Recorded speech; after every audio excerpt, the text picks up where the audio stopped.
Uma personagem em busca de holofotes, primeiro em pequenos protestos, depois em manifestações gigantes. Uma personagem que entrou para a política no momento em que ter milhões de seguidores nas redes sociais era caminho andado para o sucesso nas urnas. Uma personagem que recorre à desinformação no debate público, que exalta o armamentismo e que representa o extremismo de uma direita tacanha que ganhou projeção no Brasil. Uma personagem que está na mira da polícia, da justiça eleitoral e dos próprios colegas de Câmara dos Deputados e que acabou abandonada pelo bolsonarismo que tanto ajudou a fomentar. Eu sou Conrado Corsaletti e este aqui é o Durma Com Essa, o podcast de notícias do Nexo.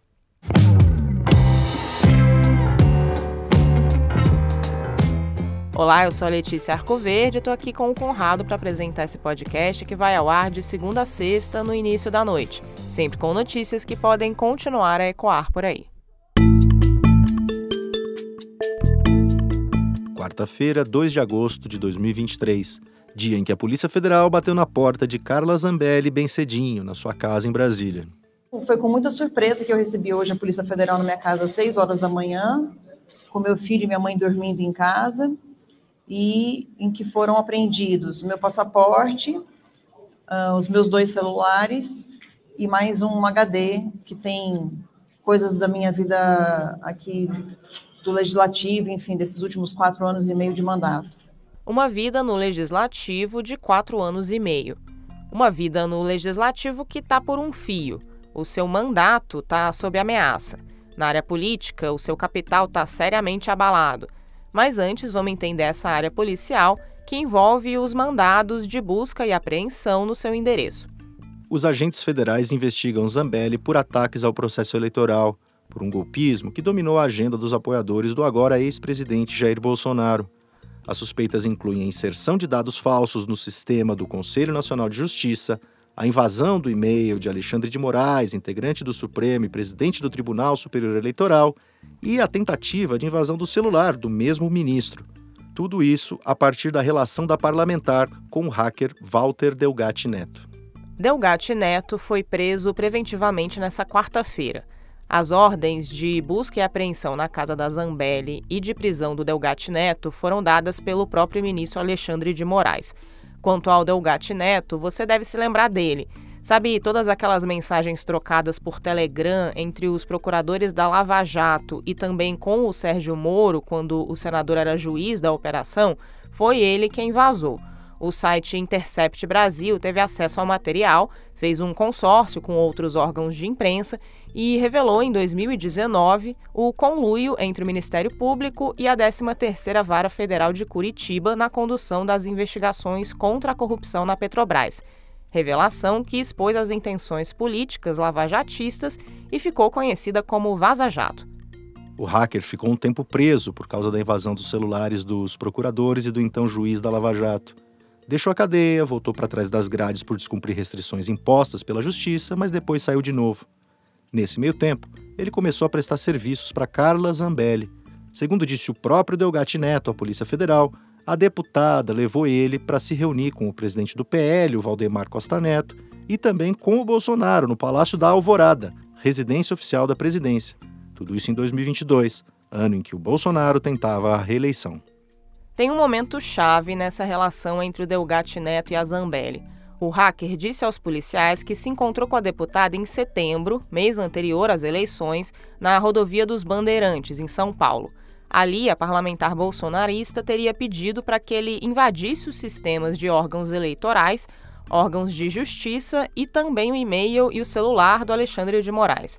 O hacker afirmou ainda à Polícia Federal que, na sua conversa com Bolsonaro, o então presidente da República teria pedido para ele invadir o código-fonte das urnas eletrônicas. A ação do hacker tinha o objetivo de desqualificar o sistema eleitoral brasileiro, algo que o próprio Bolsonaro vinha fazendo publicamente havia meses, com difusão constante de falsidades sobre o funcionamento das urnas eletrônicas brasileiras.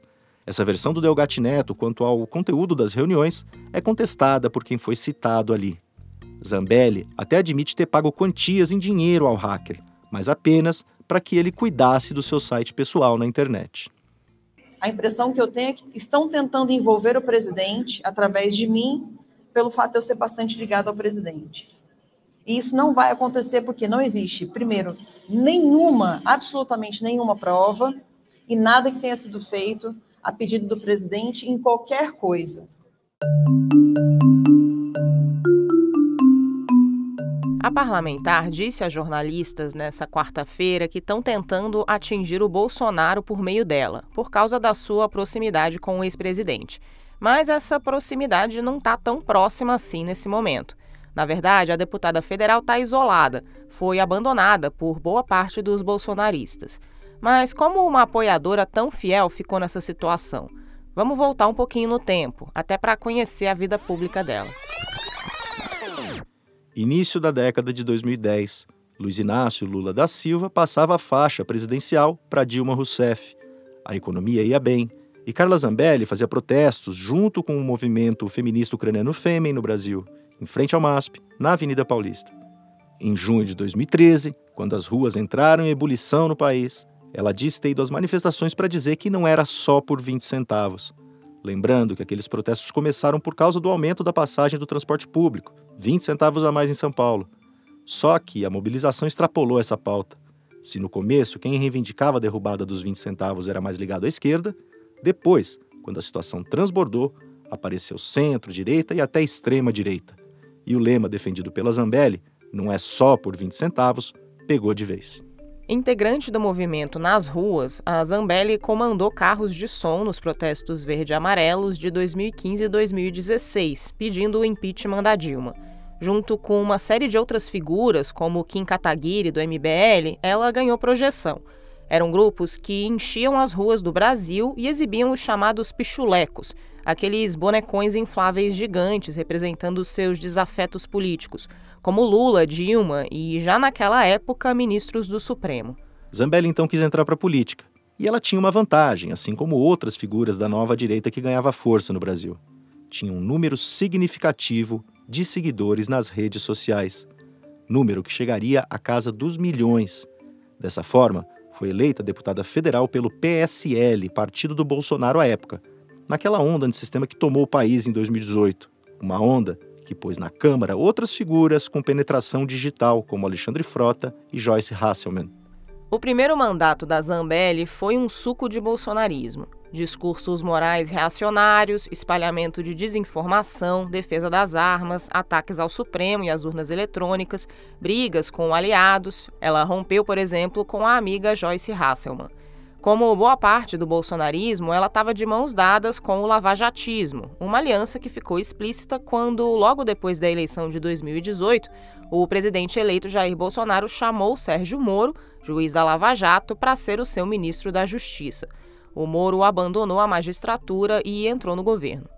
Em fevereiro de 2020, a Carla Zambelli se casou. Um dos seus padrinhos de casamento foi justamente o Sérgio Moro. 2 meses depois, o Moro brigou com o Bolsonaro. Eles se desentenderam publicamente. O ex-juiz deixou o governo acusando o então presidente de tentar interferir na Polícia Federal para blindar aliados. A deputada ainda tentou dissuadir o Moro, falando que se ele continuasse no governo, ia ter uma vaga garantida como ministro do Supremo Tribunal Federal. Mas não deu certo. Bolsonarismo e lavajatismo se apartaram momentaneamente. E a parlamentar seguiu firme com o Bolsonaro.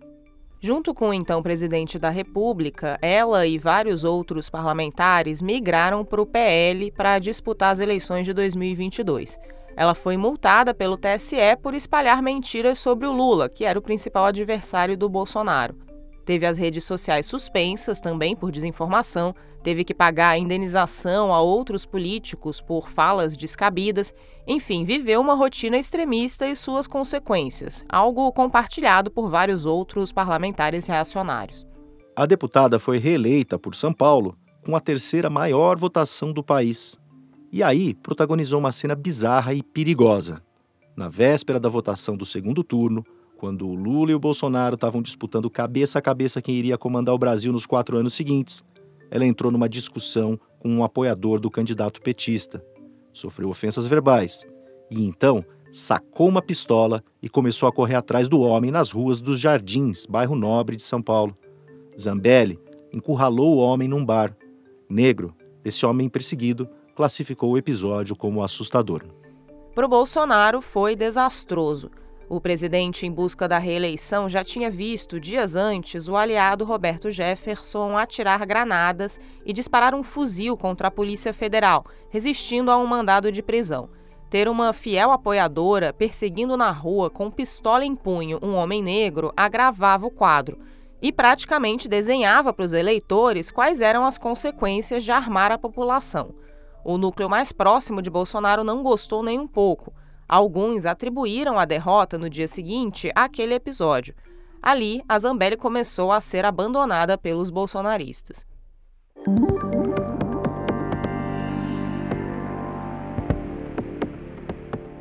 Em fevereiro de 2023, quando tomou posse de seu segundo mandato como deputada federal, a Zambelli deu uma entrevista para o jornal Folha de São Paulo. Nessa entrevista, ela tratou da invasão dos prédios dos três poderes que tinha acontecido no mês anterior. Bolsonaristas que estavam acampados em frente ao quartel-general do Exército em Brasília promoveram um quebra-quebra no Congresso, no Supremo e no Palácio do Planalto. Um episódio triste da democracia brasileira que está sendo investigado como uma tentativa de golpe. Ela então mirou no próprio mentor. Disse que seria um remédio se o Bolsonaro tivesse dito que era para as pessoas saírem da frente das unidades militares. Ali, a relação azedou de vez. Para a Polícia Federal, a Zambelli vai ter que explicar sua relação com o hacker da Vaza Jato. Para a Justiça Eleitoral, ela responde por uma série de procedimentos ligados ao espalhamento de desinformação e pode ser cassada e ficar inelegível, como já aconteceu com Bolsonaro. No Conselho de Ética da Câmara, ela é alvo de um processo por quebra de decoro parlamentar. A denúncia foi aceita nesta quarta-feira, horas depois das buscas e apreensões na sua casa e no seu gabinete em Brasília. As acusações ali são outras. A deputada é acusada de mandar um adversário tomar no cu. A frase teria sido dita numa audiência da Câmara com o ministro da Justiça Flávio Dino, em abril. Sem apoio dos bolsonaristas, as chances de ela ter o mandato cassado pelos colegas é alta. A cassação pode vir também, como disse a Letícia, dos procedimentos do TSE. Quanto ao seu status criminal, tudo vai depender do que a Polícia Federal e do que o Alexandre de Moraes, responsável pelo inquérito, vão fazer a partir de agora. A trama que está sob investigação é bem ampla. Tem hacker invadindo sistemas de órgãos de justiça, tem minutas de golpe, tem mobilização para intervenção militar, tem invasão dos três poderes, tem inação de órgãos de inteligência, tem para todo mundo, e não só para Carla Zambelli.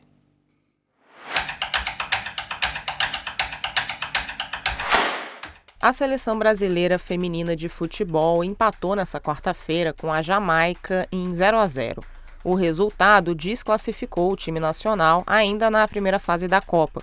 Foi curta, portanto, a participação da seleção feminina no Mundial. A Isadora Rupp escreveu sobre o tema. Isadora, o que aconteceu?